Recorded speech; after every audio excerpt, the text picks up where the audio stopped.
Well, hi there, and welcome to Home Wizards, as we love to help improve your home and improve your life. Who are you? Well, I'm Eric Stromer, for crying out loud. Here I am again. Hi, I'm Cindy Dole. Hello, We'd love everyone. to have some fun with you, and we're having fun learning about this Pasadena Showcase House. I'm inspired every time a guest comes in because it's something new that I've never thought of, and then we get these great tips from them. I We love do. it. Yeah. And it's like things that you didn't think of. It's kind of like, wow, how simple was that? Yeah, I mean, and that thing that we about heard the the carpet? last segment about picking not the paint color first, no. Choosing. You choose elements that you Start love, with and a then great rug, Yeah. and now that becomes your palette. I mean, love it. Who knew? I didn't. Anyway, wait till you see this one space. I mean, it is a tiny space at the Pasadena Showcase House. And by the way, you're thinking you want to go and you don't know how, you can call on in and win. That's right. Just call in at 888-539-2980. 5 folks are going to receive folks, tickets a free. pair, yeah. Absolutely. Today, This is great. we're going to name you guys the winners at the end of the show. 888-539-2980. But when you do go, and hopefully you'll go multiple times because it is such a great cause and it's such a fun thing, you'll see this little tiny little nook and cranny spot. And it's I guess you call it a phone room. And with us is the guy that did it, Phillip Cohen. Phillip, thanks for being here. Thank you. Would you call it a telephone room? It's a telephone room, yes. And there even is a telephone in there. There is a telephone. It's an antique telephone. The house is from 1927, so I've got a phone that's from the late 20s, early 30s. That's a style of Can the I house. just interject something? You guys, if you could just see Philip's suit, it's beautiful. He walked in, I felt completely like a slob compared to him. He's It got almost a looks beautiful like it's suit on. metallic. It's Well, gorgeous. You Yeah. know, the Pasadena Showcase House is such a great organization, and I just want to hold a standard. I've worked with them, and fantastic.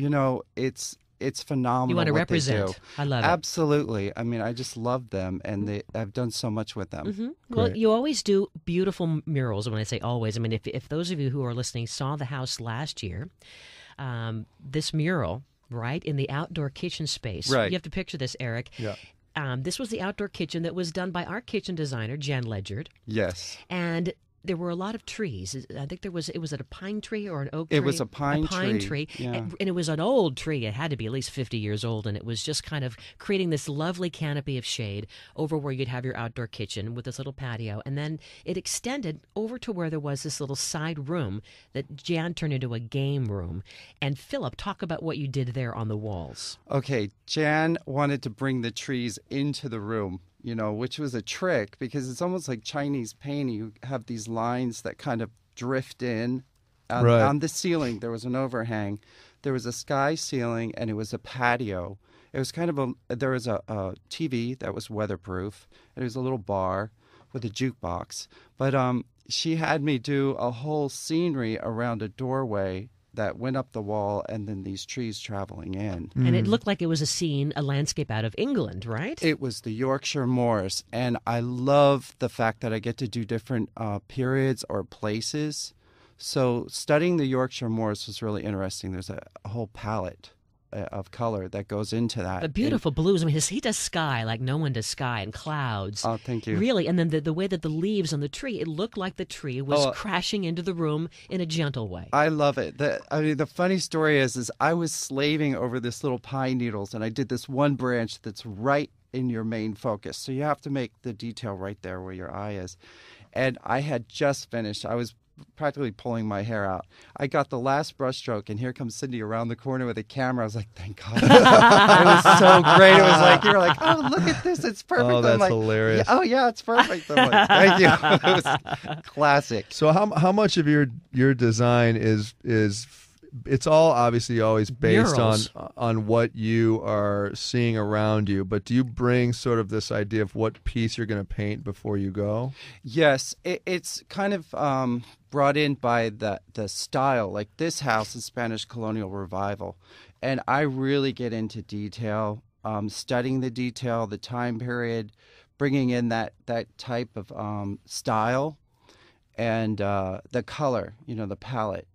But usually I get kind of an image or an idea of what I'm going to do. So the historical color references to that time when the house was first constructed is what elements you're using of color in this work of art. Yes. Yeah. You want it to kind of integrate, I always want to make something kind of blend in.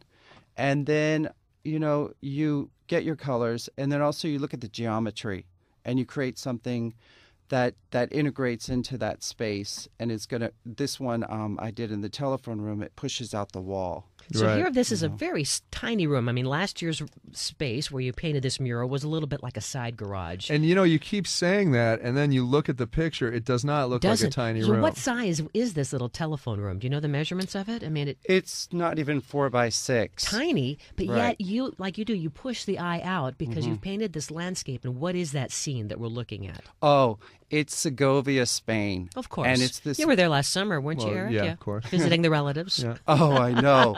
Well, what's great is it's not an identifiable scene.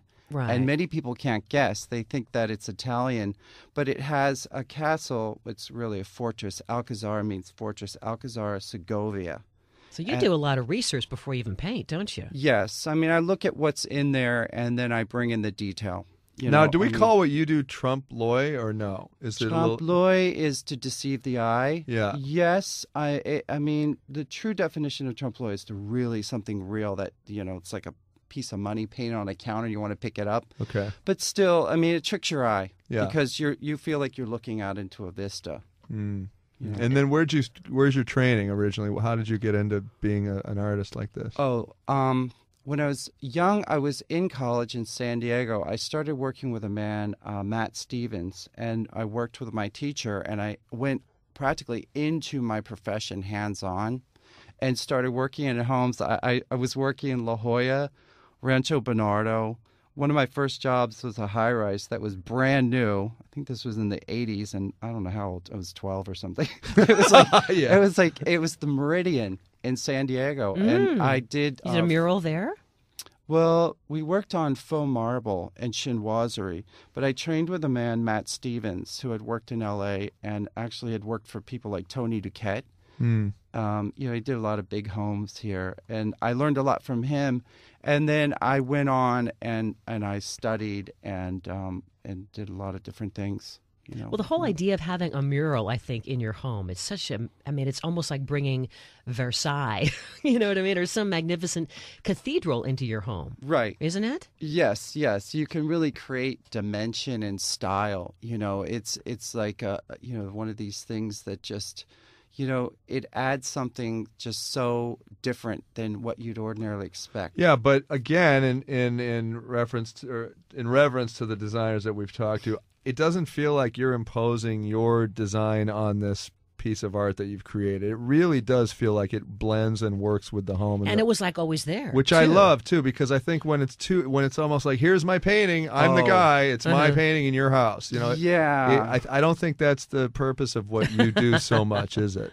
No, not. And depending on the style, but yeah, most of the time, like the European style, and especially it's this little room. Right. Tiny. So, and what was the wall like before? Was it just a solid color? it was a wallpaper, on the walls, and it's very interesting because Mario and Ken, the supervisors this year, they're great.